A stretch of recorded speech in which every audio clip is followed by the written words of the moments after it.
Une paroisse cherchait un jour un pasteur, mais le conseil était exigeant et aucune candidature ne fut retenue.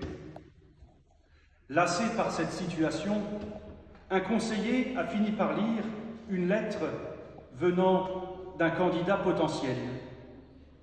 Il écrit « J'ai quelques qualités que vous pourriez apprécier.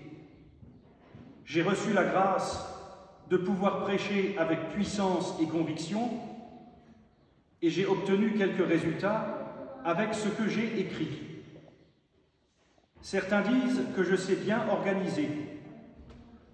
D'autres, cependant, formulent des objections contre moi.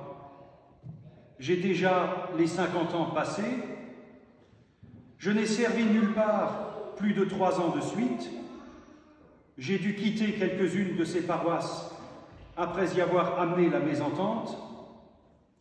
Je dois aussi admettre que j'ai été en prison 3 ou 4 fois. Ma santé laisse à désirer, pourtant je travaille encore beaucoup. De temps en temps, je dois faire du travail manuel pour pouvoir manger. Les paroisses que j'ai servies étaient en général petites, tout en se trouvant dans des grandes villes. À plusieurs endroits, je ne me suis pas très bien entendu avec les chefs d'autres sociétés religieuses. Certains m'ont menacé, traîné devant le juge et m'ont même battu. Et au point de vue administration, je ne suis pas spécialement fort. Vous vous en doutez, un portrait aussi peu flatteur a suscité un tollé. On est même allé jusqu'à demander le nom de ce drôle d'oiseau, qui se trouvait être l'apôtre Paul lui-même.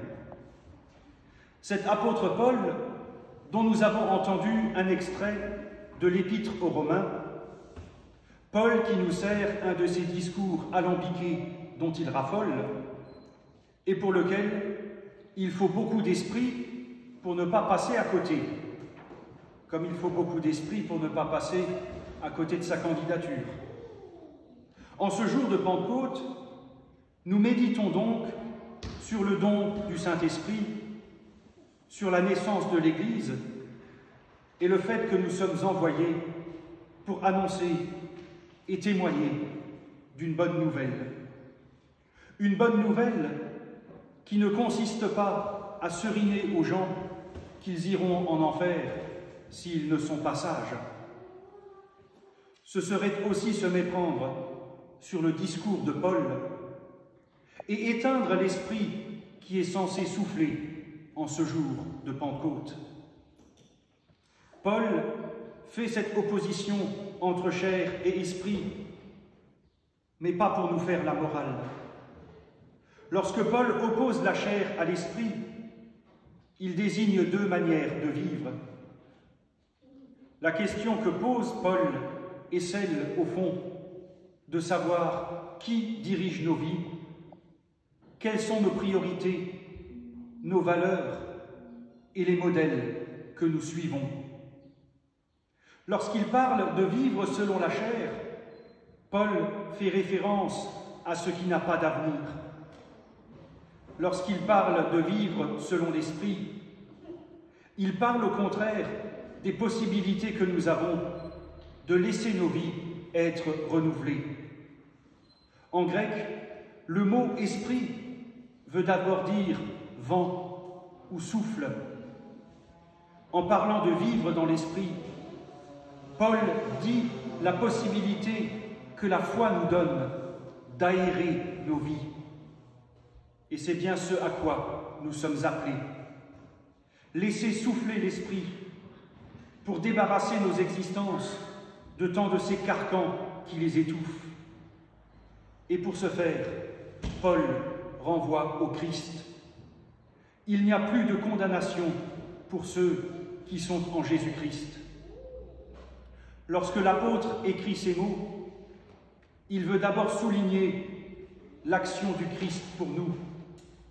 Il insiste sur l'incarnation de Dieu dans, avec et à travers Jésus-Christ, qui s'incarne dans un corps humain avec cette volonté de débarrasser l'humanité du péché, c'est-à-dire de la tentation de se prendre pour Dieu, de se faire Dieu à la place de Dieu, d'enfermer Dieu dans ses représentations et ses fantasmes, la tentation de placer sa vie sous le joug d'une idéologie ou d'une radicalité qui en réalité coupe des autres et de Dieu.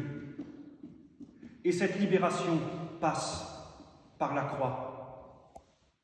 Aujourd'hui, nous nous souvenons particulièrement que l'Esprit est à l'œuvre et actualise l'action du Christ qui nous associe à sa résurrection. Ça veut dire que nous ne sommes pas seulement témoins de la présence de Dieu en nous, mais que Dieu fait de nous des participants. Grâce à l'Esprit qui nous ouvre à Dieu, nous ne sommes pas un troupeau de suiveurs, mais des femmes et des hommes marqués par le signe de Dieu depuis le baptême, des femmes et des hommes appelés à vivre en paix et quelque part à pratiquer la paix. Il est important de souligner que le propos de l'apôtre Paul n'est pas moral.